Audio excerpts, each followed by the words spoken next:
Bienvenue voyageurs dans la caravane de la Gitane sans filtre. Je suis ravie de vous retrouver pour l'horoscope qui couvrira la période du 2 au 17 octobre 2024.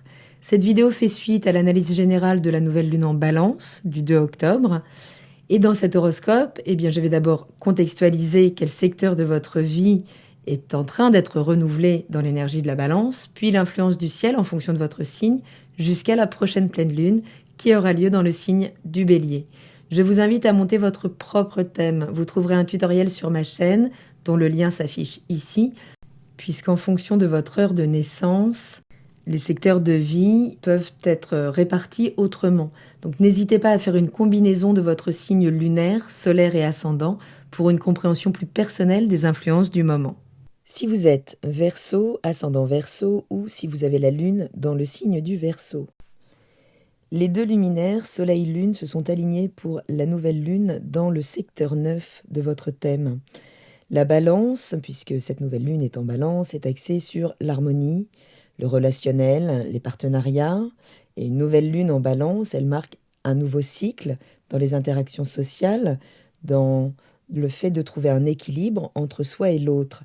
Ça peut nous parler de justice également en maison 9, qui concerne l'administration, qui concerne les hautes autorités de l'État.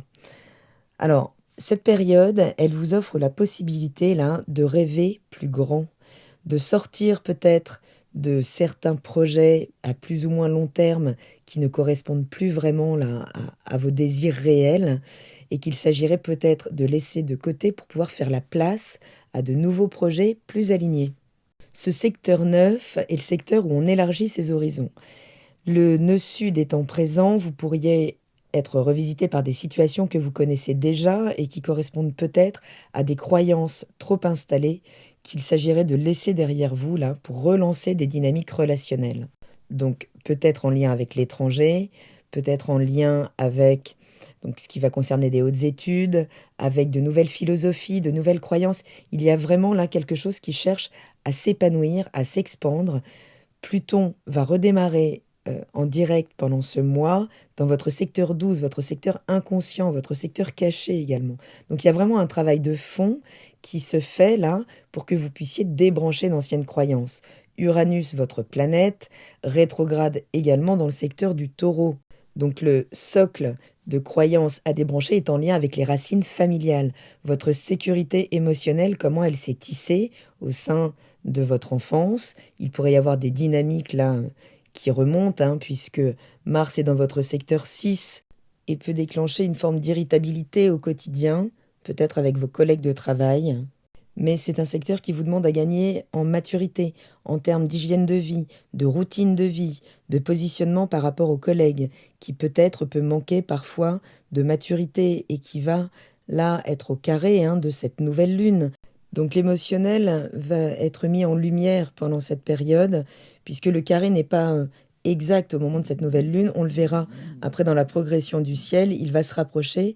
Donc on pourrait commencer à sentir aux alentours du 2 octobre certaines tensions là qui vont nous amener à une forme de climax, peut-être de confrontation pour nous permettre de mettre en conscience les mécanismes internes qui nous empêchent de nous positionner correctement face à l'autre et qui demande à revoir les croyances en lien avec la famille, le foyer, le lieu de vie, puisque Uranus, donc qui vous maîtrise, je le disais, est en Taureau et est en trigone à Pluton qui est dans votre secteur caché. Donc il y a vraiment des mécanismes intérieurs inconscients là qui pourraient transparaître dans un relationnel conflictuel et qui vous demandent de changer d'attitude, de comportement face à l'autre pour réharmoniser votre philosophie de vie, vos grands projets, pour élargir vos horizons.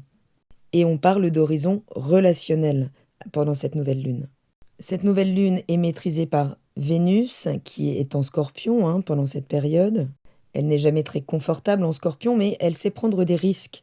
Et ce sera des risques à prendre pour votre carrière. Vous auriez peut-être moyen de briller, d'être reconnu là, pour vos savoir-faire, pour vos capacités à dépasser la difficulté. Il y a quelque chose de l'ordre du courage qui peut s'activer pendant cette période, donc régi par Vénus en Scorpion, en bon aspect à Saturne en Poisson, qui continue là de de réajuster votre positionnement par rapport à vos biens, vos possessions, votre productivité, cesser de vous éparpiller et pouvoir peut-être commencer à capitaliser des choses pour cultiver davantage d'autonomie dans ce secteur, pour être peut-être moins influençable, moins éparpillé, moins intoxiqué par des croyances qui vous détachent de la matière, qui orchestrent votre rapport à l'argent, au bien, au corps, à la sensualité. Et tout ça est également donc en trigone à Mars en Cancer dans votre secteur 6. Donc on a un joli triangle là qui s'active vraiment pour vous permettre de vous mettre en action, de changer d'attitude, d'être plus responsable, peut-être plus mature aussi dans le cadre du quotidien, en revoyant votre hygiène de vie, en revoyant peut-être juste votre sommeil, vos habitudes alimentaires. Tout ça est en train de travailler en même temps, puisque la maison 2, c'est également la maison de la nourriture. Donc votre rapport là à l'émotion est en train de se modifier, mais ça peut passer par des conflits pour vous permettre de prendre conscience des mécaniques internes qui régissent votre comportement. Je vous propose de prendre un agenda si vous souhaitez noter les dates, puisque là, la quinzaine qui s'annonce va donc nous faire travailler ce repositionnement dans la relation, mais en nous confrontant sans doute à des situations nous permettant de jauger justement là où nous en sommes, les limites que nous sommes capables de mettre et surtout la contenance de nos émotions. Puisque tout ça est géré par l'arcane de la force dans le tarot et qui nous demande vraiment, eh bien oui, à davantage entrer en action à partir de notre feu intérieur plutôt qu'en réaction dans une forme de susceptibilité quand on vient toucher votre vulnérabilité. Donc du 2 au 4 octobre, eh bien c'est cette nouvelle lune en balance dans votre secteur 9 où le nœud sud est présent. Donc c'est ce dont je viens de parler. Là, cette nouvelle impulsion qui pourrait vous donner envie d'explorer de nouveaux horizons, que ce soit peut-être par des projets de voyage, par de nouvelles études. Vous pourriez là aussi avoir des révélations sur votre vision du monde, comme si vous pouviez sortir un instant ou être confronté par l'autre là à votre manière de voir le monde qui ne vous permet plus d'interagir de manière harmonieuse avec l'autre relationnellement. Donc le nœud sud étant présent, bien ça nous montre que par la résurgence, là, le fait de voir certaines situations qui changent de forme, mais qui finalement revêtent toujours le même caractère énergétique, eh bien, il est peut-être temps là de laisser derrière vous des croyances dépassées, ou des projets de longue date, ou des relations en lien avec l'étranger, ou auprès desquelles vous ne vous y retrouvez plus philosophiquement, parce que tout ça ne colle plus peut-être à votre vision actuelle, et vous bloque l'entrée à un champ des possibles qui pourtant là est en train de s'ouvrir.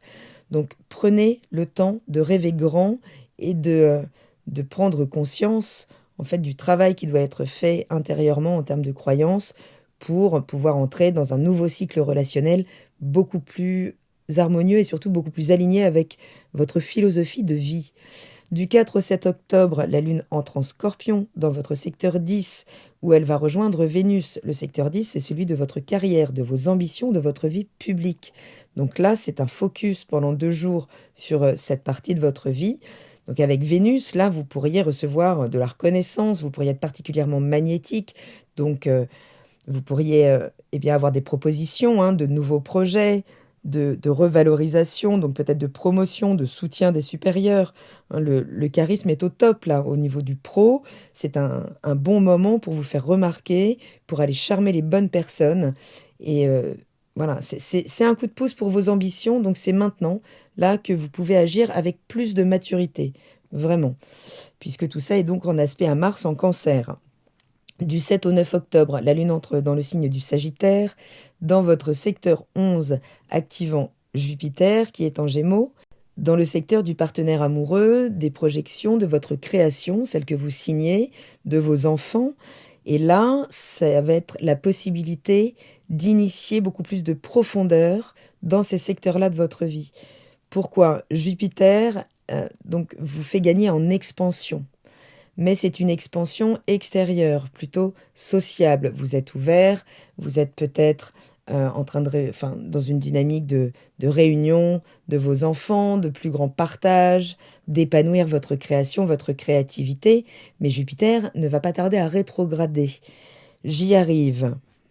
Pour l'instant, du 7 au 9, eh bien, la Lune dans ce secteur active vos réseaux sociaux, vos projets d'équipe, collaboratifs, tout ce qui touche à l'amitié, tout ce qui nous relie autour de projets qui nous motivent parce que on s'y retrouve en termes de valeurs, hein.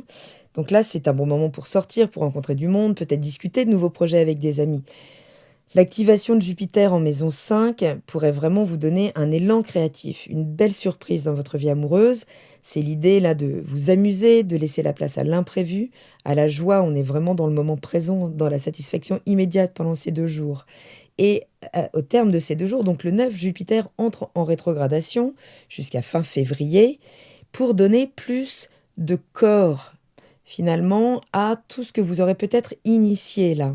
C'est-à-dire que si vous avez eu des nouvelles idées de création, quelle qu'ait été la chose qui a germé en rétrogradation, eh bien, on va se couper un petit peu de l'extérieur, on va être moins sociable, puisqu'on va vraiment densifier les choses intérieurement. C'est le moment où on devient son meilleur ami, son meilleur partenaire, où on va vraiment donner du corps, se détacher d'une forme de superficialité dans l'approche, que ce soit dans la relation amoureuse, que ce soit dans la relation aux enfants, ou que ce soit dans la relation à notre création. Du 9 au 11 octobre, la Lune entre dans le signe du Capricorne, dans votre secteur caché, le secteur 12, celui des fins de cycle, va activer Saturne rétrograde, en Poisson, donc dans votre secteur des biens, des possessions, de la maison, des racines. Vous pourriez là ressentir le besoin de vous mettre en retrait pendant ces 2 jours, de méditer ce qui vient peut-être de germer, de faire le point sur certaines émotions qui peuvent être fortes, que vous sentez aussi monter intérieurement. L'activation de Saturne rétrograde vous permet de réfléchir, de mettre plus de structure dans votre gestion financière. Donc il peut être temps là de revoir votre manière de gérer votre argent pour stabiliser vos ressources. Et le 9 octobre, Vénus, donc dans votre secteur 10, va former un beau trigone avec Mars. C'est le moment là d'initier des actions, de prendre des risques pour votre carrière, pour vos ambitions. C'est vraiment très positif pour votre quotidien au travail. Vous êtes soutenu et les choses peuvent avancer dans la bonne direction. Il peut y avoir des belles opportunités vraiment magnétiques. Mais le Chiron, qui est dans votre secteur 3, donc cette blessure qui nous finalement ne nous permet pas de prendre notre place juste au quotidien, dans notre interaction au quotidien. Ça peut venir de l'histoire de la fratrie, du rapport qu'on a pu avoir dans la fratrie, surtout si on est l'aîné. Mais notre manière d'interagir, là, va venir s'opposer à notre manière de communiquer, d'écrire, de contractualiser, de nous déplacer à l'étranger, avec l'administration, avec les hautes études, avec notre manière de prendre de la connaissance aussi, puisque il va y avoir une opposition ce jour qui va nous amener donc à la Lune en Verseau dans votre signe, dans votre secteur 1, qui va activer Uranus rétrograde. Donc dans votre maison 4, on parle du lieu de vie, là, du foyer, les choses s'activent, vous êtes plus sensible, plus émotif, il y a pu avoir des déclencheurs, là, les jours précédents, le moment peut-être d'exprimer pleinement, de montrer qui vous êtes vraiment, sans filtre. C'est bas les masques là pendant cette période. L'activation d'Uranus, là, elle pourrait vraiment occasionner donc des bouleversements inattendus, dans le cadre du foyer ou au niveau familial, des changements soudains. Tenez-vous prêt à improviser, vraiment là. Mais il y a quelque chose qui se lâche à ce moment-là, surtout que le 12 octobre, eh bien Pluton repasse en direct et il est activé par la Lune, en fait. C'est comme si la Lune va croiser sa trajectoire, elle va s'aligner avec Pluton et elle va comme redéclencher sa marche directe. Donc c'est un moment hyper puissant, là, de transformation intérieure. C'est quand même assez rare, tout ce qui est rare est assez précieux à noter, peut déclencher vraiment des grands bouleversements pour vous aider à laisser derrière vous les schémas, les comportements qui vous limitent. Donc vous vous libérez de quelque chose de profond ce jour-là, ça peut être très libérateur, même si c'est pas confortable. Attention, Mars, je le rappelle, en Cancer, doit vraiment être vigilant à sa manière d'agir, à la surréactivité qu'il peut y avoir. Mais par contre, on demande de l'action toujours avec Mars. Donc agir en douceur plutôt que réagir vraiment sur le terrain du quotidien. Donc ça nous amène à la Lune en Poisson dans ce secteur 2, là, qui sera beaucoup sollicité, les biens, les valeurs. Vous aurez sans doute à défendre vos positions, vraiment à mettre des limites, là. Et cette lune en maison 2, elle va vous amener à faire un point de focus, à vous concentrer sur vos finances, vos ressources. Il peut y avoir un peu de confusion, Neptune est toujours dans le secteur, entre ce qui est stable, ce qui ne l'est pas. Faites attention à ne pas trop idéaliser certaines situations financières, hein, puisque le trigone avec Vénus, maison 10, il peut apporter des opportunités intéressantes qui vont booster vos revenus. Mais vraiment, cette journée-là, le 14, attention, beaucoup d'aspects tendus. Hein. Chiron, Mars, le Soleil, il a beaucoup de tensions, vraiment, notamment autour de la gestion du foyer, des relations professionnelles et des partenariats. Vous êtes prévenus. Le 15 octobre, Chiron active le secteur 3, ce carré de Mars là, dont je viens de parler, pourrait vraiment créer des frictions avec votre quotidien, notamment avec la communication avec les collègues ou dans votre manière d'aborder certaines tâches. C'est le moment où vous pourriez peut-être revoir votre manière de vous exprimer pour éviter les conflits. Ce sera important d'en prendre conscience.